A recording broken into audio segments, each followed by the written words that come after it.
Alors, on va commencer par donner aux téléspectateurs un goût de fête. On voit que la fête du printemps, c'est une fête en fait avec des célébrations continues.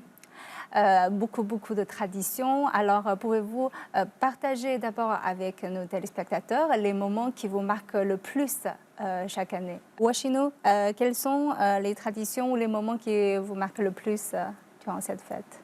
Ah oui, les moments qui me marquent le plus, ce sont les moments que je passe en convivialité avec les Chinois, surtout chez eux. Chaque année, je reçois souvent l'invitation d'aller passer la fête du printemps chez des amis. Et quelque chose me marque énormément. C'est lorsque nous restons ensemble et nous faisons le ravioli chinois. Ce ravioli, lorsque nous restons ensemble et nous faisons cela, cela montre beaucoup plus l'harmonie, la paix, la cohésion sociale, l'entraide dans la famille, et c'est très intéressant. Et aussi, le ravioli chinois ressemble à la monnaie que la Chine utilise dans l'Antiquité. Et donc, c'est directement le souhait, lorsque vous mangez le ravioli, vous vous souhaitez en même temps la prospérité financière. Et c'est très intéressant. Et ça marque énormément. Je me rappelais la première fois lorsque j'ai passé mon premier Chuanjie, ma première fête du printemps en Chine.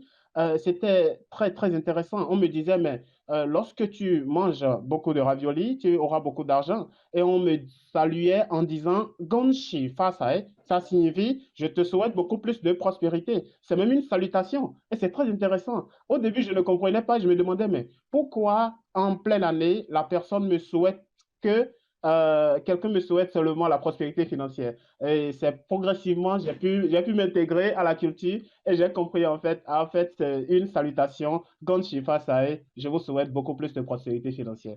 Alors, Monsieur Vermandet, quels sont les moments qui vous marquent le plus pendant la fête? Moi, c'est un peu semblable. Ce qui me marque le plus, c'est de manger ensemble, mais je suis gourmand, donc les raviolis, ça me suffit pas. Ce que je préfère pour la fête du printemps, quand je vais chez des amis, c'est qu'ils vont faire un grand repas. Donc il y aura beaucoup de plats et souvent j'ai des surprises et il y a des choses que j'aime beaucoup comme le l'ajo, donc la viande spéciale qu'on mange en janvier ou qu'on mange durant, la fête du printemps. Quand je suis au Sichuan, alors là, c'est encore meilleur et c'est encore plus varié. Et c'est pas seulement manger, c'est boire. Habituellement, je ne bois pas d'alcool de riz parce que c'est vraiment trop fort pour moi. Mais durant la fête du printemps, je bois de l'alcool de riz et souvent du très bon alcool de riz. Donc voilà, moi, ce qui me frappe le plus durant la fête du printemps, c'est que c'est une occasion extraordinaire pour bien manger, bien boire et le faire avec des amis. Effectivement, en fait, on trouve en fait même le repas de réveillon, c'est très diversifié, n'est-ce pas, Madame Liu? En fait, Washino a mentionné le ravioli, c'est surtout dans le nord, et puis dans le sud, comme Monsieur Vermandet a mentionné tout à l'heure, il y a beaucoup plus de variétés, n'est-ce pas? Par exemple, à Shanghai, on fait aussi des repas très variés, pas que des raviolis. Ah oui, oui, tout à fait. En fait, comme les Chinois, ils sont assez croyants, c'est-à-dire qu'ils croient tous les belles choses et des espoirs dans la vie. Donc, pour le repas chinois, en général, on fait 10 plats. On fait 8 plats plus 2 desserts. C'est ce que je fais à chaque année. C'est 8 plats parce que 8, ça porte bonheur. Et 2 desserts, et ce sont le nom de longévité et aussi de niangao. Niangao, c'est une sorte de pâte de riz avec à partir de riz gouillant, on fait des gâteaux. Donc, c'est ces 2 desserts, plus 8 plats. 8 plats et ensemble, ça fait 10 et ça égale shi quan shi mei. Donc, le 10, ça veut dire 10 chiffres et c'est parfait. Voilà. Et parmi le 8 plats, particulièrement, chaque plat, il a une signification très importante. Par exemple, c'est forcément, il faut avoir des poissons. Poisson, c'est surplus, ça veut dire, voilà, nian nian you yu. Avoir un poisson sur la table, c'est quelque chose d'impératif pour le repas du fête de printemps.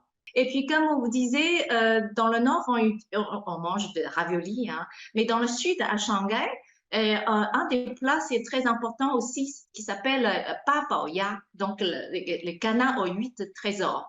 Et donc, le canard mariné, soit avec 5 parfums, c'était mariné avec 5 différentes choses.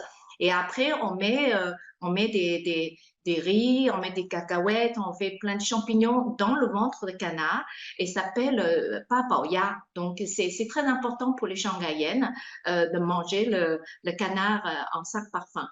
Voilà, et huit au trésor. Voilà, tout ça, c'est des plats, mais selon les régions différentes, je dis toujours dans le nord et ainsi dans le sud de la Chine, il y a des manières différentes, des cuisines différentes pour fêter le Nouvel An, mais ils sont tous des cuisines gastronomiques. Il faut goûter.